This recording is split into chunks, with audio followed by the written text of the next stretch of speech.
Seb, ba't hindi mo masagot yung tanong ko? Si Amira ba kausap mo? Ano ba sinasabi mo, Maxine? Paano ako makakausap si Amira? Wala naman akong number nun. Patingin ng phone. Ba't ba ayaw mo ibigay yung phone mo? Let me see your phone!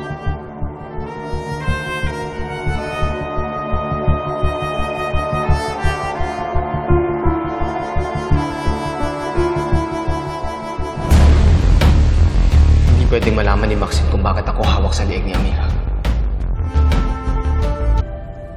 Anak mo to. Ano na naman to, Maxine? Nawawala na si Portia, di ba? Tapos gusto mo i-unlock ko yung phone ko. Dahil ano? Nagsiselos ka? Gusto ko lang makita kung ano tinatago mo.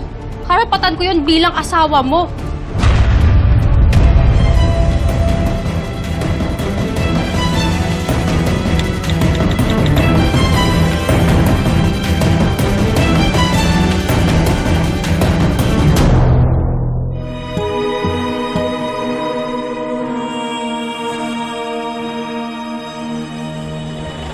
Ano na kami nahanap mo? Mom, sir, excuse me po. Si Jewel umiiyak. Rinig po kasi hanggang kwarto niya yung sigawan. Bakit daw po ang daming galit? Ako nang bahala. Punta ko lang anak ko.